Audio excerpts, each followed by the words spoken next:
This is an educational video that aims to teach the clinical skill of retinoscopy and the application of it in ophthalmic practice. Ratinoscopy is a technique that is utilized to obtain an objective measurement of an individual's refractive state. It is widely used in young and non-verbal individuals as it does not require any subjective input from the patient. During this clinical test, patients are conventionally cyclopleged, as this allows a clear streak to be visualized. So when do we use ratinoscopy? Ratinoscopy can be used in all patients because the test does not require any communication, intelligence, or visual acuity levels. They are often used in children, special needs, or any patient where communication is difficult.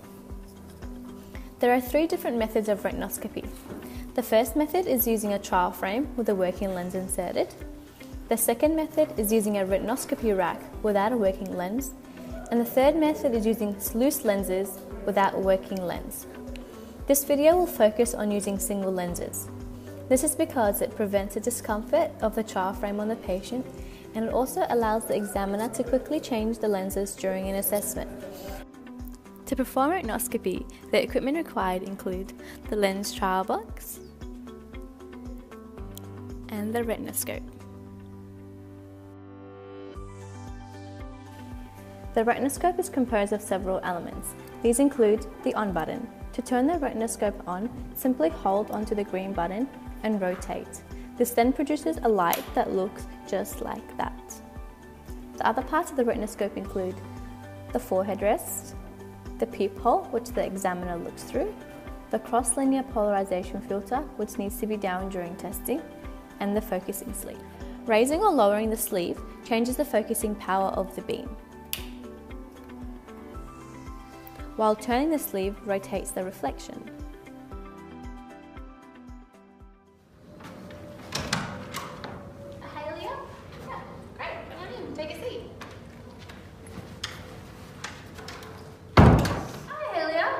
I'm going to be your orthoptist today.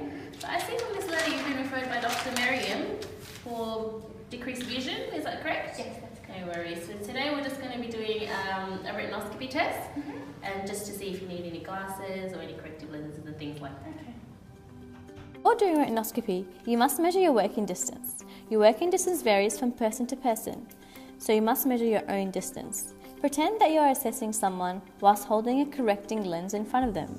Using a tape measure, measure the distance in meters from your eye to the patient's eye. And here are the errors that can result in inconsistencies in the working distance. Ensure that it remains the same at all times during clinical assessments. Great, so what I'm going to get you to do is stare at that big letter A over there on the Snellen chart. And what's going to happen is I'm just going to use this torch and shine a bright light into your eye, and you just let me know if you're uncomfortable or anything like that. Yeah, sure. I'm just going to have to touch your shoulder during the examination, is that okay? Yeah, that's fine. Turn on the ratinoscope and slide the focusing sleeve down. Dim or turn the light off. For recording purposes, we will have the lights on. Look through the peephole of the ratinoscope and shine the streak of light into the patient's eyes and move it into the pupil. Patients can be dilated and asked to fixate at a distance target. This will relax accommodation and therefore the true shape of the pupil can be observed. Our patient Ahelia has atropine as a cycloplegic agent. This is our patient Ahelia. Move the streak horizontally and then move the streak vertically. The streak that is produced from the horizontal movement depicts the 180-degree axis. And the streak that is produced from the vertical movement depicts the 90-degree axis. If the streak moves with the reflex from the ratinoscope, this demonstrates a with movement. If the streak moves opposite to the reflection, this then demonstrates an against movement. When initially beginning the clinical test, it is recommended to begin with a with movement, as this is easier to achieve neutralization. In our patient Ahelia, she demonstrates an against movement. In order to achieve a with movement, the application of a minus lens is required. With the use of the -2 lens, Ahelia still demonstrates an against movement. Hence, the minus power needs to increase in order to achieve a with movement. as now with the -4 lens, we can see that a with movement is being demonstrated. So, how do we know if neutralization has been achieved? The streak should demonstrate several characteristics. Firstly, if the streak is close to neutralization, the streak should be brighter, faster, and wider. Once neutralized, an on-off phenomenon should be seen, where the pupil fully lights up. As previously seen in our patient Ahelia, a with movement was achieved with a -4 lens, but the reflex was narrow, dull, and slow. Therefore, we need to decrease the minus power to achieve neutralization. Conventionally, we work in 0.25 increments, but this depends on the characteristics of the reflex. For example, moving from -4 to -3.75, the reflex becomes faster, but it is still very slow. Therefore, we need to move in increments more than 0.25. So now we add the lens power of -2.75 to quicken the assessment. And at the -2.75 lens power, it is very close to neutralization, but it is not yet neutralized. Now we add the -2.5 lens, and we can see the reflex is faster, it's brighter, and wider, and the on-off phenomenon is observed. To confirm that neutralization was achieved, move down to -2.25 and then against movement should be observed.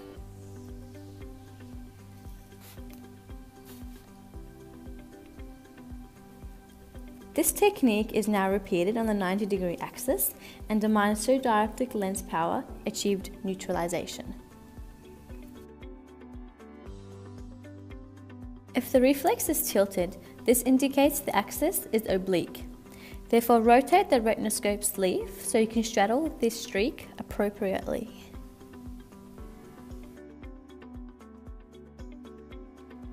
For the recording, you must write down the gross rate and the net rate. Gross rate being the cross diagram and net rate being the overall equation. For our patient Ahelia, we observed neutralization with a -3 diopter sphere lens at the 90 axis and a -2.5 diopter sphere lens at the 180 axis. This is our gross rate. In order to calculate our net rate, we must start by calculating our working lens. You can do this by dividing 1 by your working distance. The distance between my and Ahelia's eye was 0.6 of a meter, which is equivalent to 2/3. This is my working distance. Not all working distances will be the same, so it is important to measure this accurately. So 1 divided by 2/3 is equal to 3/2, or 1.5. If a psychoplegic agent is used, you have to compensate for this by adding it to your working lens. 1 for atropine and 0.5 for psychopentylate. We use atropine, so we're going to add 1 to our working lens. That gives us 2.5. We have all the information we need for step 3, so now comes the fun part. You can decide if you want to work in minus lenses or plus lenses. For our example, we're going to work in minus lenses, and by working in minus lenses, we have to take the higher number and minus our working lens and atropine to get our spherical component. -3 might be the bigger number, however -2.5 is a higher number as it's closer to 0. Therefore, our equation would be -2.5 minus 2.5, which equals -5.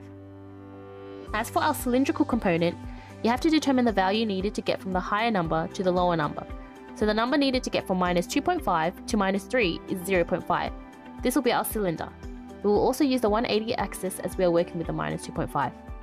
So putting it all together, our net rate will be -5 diopter sphere with a -0.5 diopter cylinder at 180 degree axis.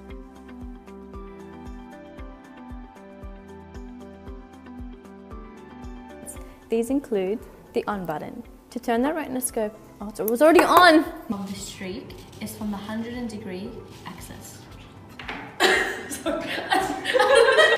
You've been referred by Miriam and...